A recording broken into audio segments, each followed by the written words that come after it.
अस्सलाम वालेकुम नाज़रीन, खुशामदीद कहती हूँ मैं आप सबको हमारे चैनल एंटरटेनमेंट जोन में। क्या आपने कभी सोचा है कि जब हम किसी दोस्त को कहानी सुना रहे होते हैं और वो हमें कहता है कि यार आज एक कहानी तो सुनो, तो साथ ही हम अपने कान फौरन खड़े कर लेते हैं। इस तरह से बचपन में जब अम्मी अब्बू ने आपको लोरी सुनाई तो साथ ही आप नींद की वादी में चले गए। आखिर कहानी में इतना जादू क्यों है? आखिर क्यों हम उसको इतना ज्यादा पसंद करते हैं? क्या आपने ये कभी सोचा कि हम जस्ट फैक्ट्स पे क्यों नहीं जीते, हम हमेशा कहानियों की तलाश में क्यों रहते हैं? हमें गॉसिप्स करना, कहानी सुनना इतना ज्यादा पसंद क्यों होता है? आखिर कहानी में ऐसा क्या मैजिक है जो हमें हंसाता भी है, रुलाता भी है और बदल भी देता है?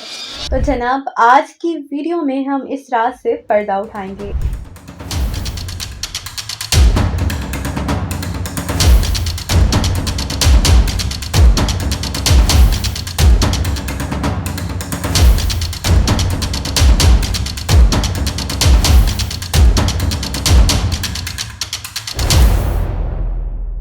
हजारों साल पहले, जब इंसान के पास ना तो किताबें थी, ना मोबाइल और ना ही सोशल मीडिया जैसी कोई चीज,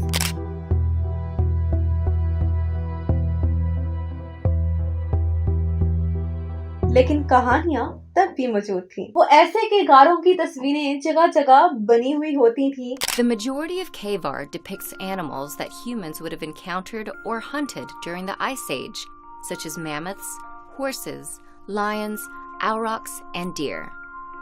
Some human figures and other symbols have also been discovered. Cave paintings were mostly created with red or black pigments made from rocks.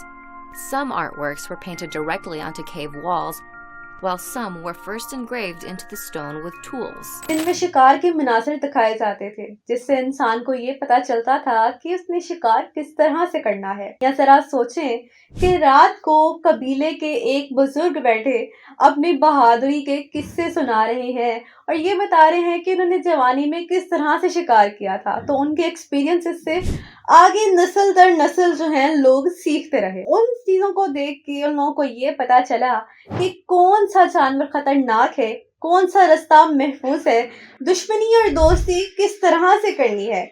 और ये कहानियां उस वक्त सर्वाइवल का सबसे बड़ा हथियार थी। ये कहानियां सिर्फ मजा नहीं देती थी, बल्कि नस्ल दर नस्ल चलते हुए ये तजुर्बात थे जो हम तक पहुंचे हैं और हम भी आगे ये कहानियों की सूरत में ही मुंतकिल करेंगे। अब जरा आज के जमाने में देखें। साइंसदान कहते हैं कि जब हम कहानी सुनते हैं तो हमारे दिमाग से ऑक्सीटोसिन नामी हार्मोन रिलीज होता है। यही हार्मोन हमें दूसरों के साथ एम्पैथी यानी हमदर्दी फील करवाता है। And we did something different after this experiment. We gave individuals a chance to share money with a stranger in the lab. And indeed, those who produced both cortisol and oxytocin were more likely to donate money generously to a stranger they couldn't see in the lab. In another experiment, we gave individuals a chance to donate money to a charity that works with children who are ill. And indeed, those who released oxytocin or cortisol donated money to this charity. आपने note किया होगा कि जब भी हम कोई जज्बाती drama देख रहे होते हैं तो हम कोई इमोशनल सीन चल रहा होता है, हम उसको देख के इमोशनल हो जाते हैं।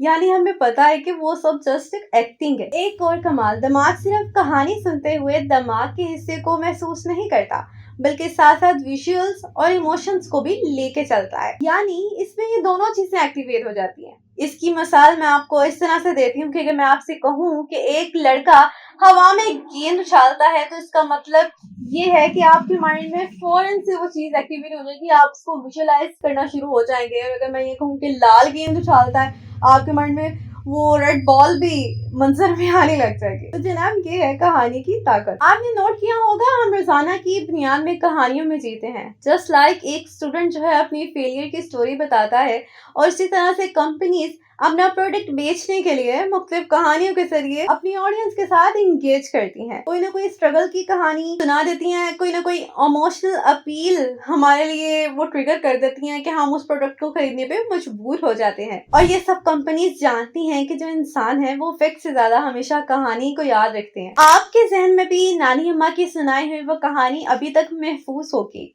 लेकिन एक हफ्ता पुरानी बोरिंग सी न्यूज शायद आप भूल भी गए होंगे। कहानियां जनाब हमें इमोशनली तौर पे कनेक्ट करती हैं। आपने देखा होगा कि किस तरह से नॉवेल्स के किरदार हम खुद पे इतना ज्यादा उनसे अटैच हो जाते हैं कि हम विजुअलाइज करना शुरू कर देते हैं, क्योंकि नॉवेल्स में तो राइटर्स ने जैसे एक रिटन कम्युनिकेशन की होती है हमसे, हमें अफसाना सुनाया होता है, हमें कहानी सुनाई होती है, लेकिन उसको पिक्चराइजेशन सारा करना वो हमारा काम होता है। हम नावल के किरदारों से इतना जुड़ जाते हैं। इसकी एग्जांपल लूं, पीरे कामिल नावल था, आज भी जो है सारे उसका जिक्र करते हैं कि किस तरह से सलार सिकंदर एक करेक्टर था, इमामा हाशिम थी। She was like one of the first जिन्होंने इस चीज़ को शुरू किया और बहुत खूबसूरती से शुरू किया।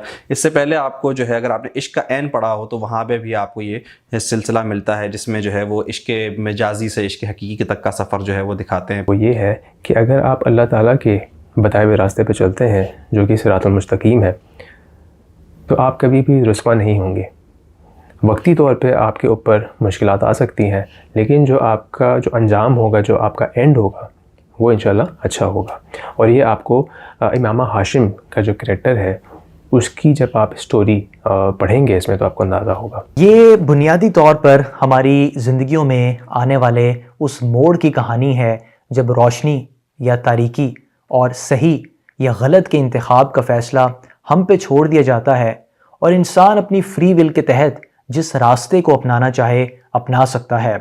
लेकिन उनकी खुशी हमें हमारी खुशी लगती थी और उनका दर्द अपने जैसा महसूस होता था। इसलिए सोशल मीडिया पे मोटिवेशनल सक्सेस स्टोरीज ज्यादा वायरल होती है। जब कोई अपना एक्सपीरियंस शेयर कर रहा होता है कि उसने किस तरह से नाकामी से कामयाबी तक का सफर तय किया, तो वो चीज लोगों को बहुत ज्यादा ट्रिगर करती है और वो वायरल भी बहुत ज्यादा होती है। एक बहुत खूबसूरत कोटेशन है कि फैक्ट्स टेल स्टोरीज सेल। इसका मतलब ये है कि हमें हकीकत तो मिल ही जाती है मालूमात के जरिए, लेकिन जो कहानियां होती हैं वो हमें बदल देती हैं। तो जनाब आपको जवाब मिल गया कि why do humans love stories. ये कहानियां हमें सिखाती हैं, हंसाती हैं, रुलाती हैं, हमें इंस्पायर करती हैं और हमें बदलने की भी ताकत रखती हैं और हमें याद भी रहती हैं। इसलिए कहा गया है कि इंसान तो मर जाते हैं मगर उनकी कहानियां हमेशा जिंदा रहती हैं। अगर आपको ये वीडियो पसंद आई है तो नीचे कमेंट बॉक्स में बताएं कि आप लोगों की फेवरेट स्टोरी कौन सी है, और इसके साथ साथ हमारे चैनल एंटरटेनमेंट जोन को भी लाजमी सब्सक्राइब कर दें, वीडियो को लाइक कर दें, क्योंकि इसमें आपको इल्म के साथ साथ तफरीह भी मिलती रहेगी। मिलेंगे किसी और टॉपिक के साथ,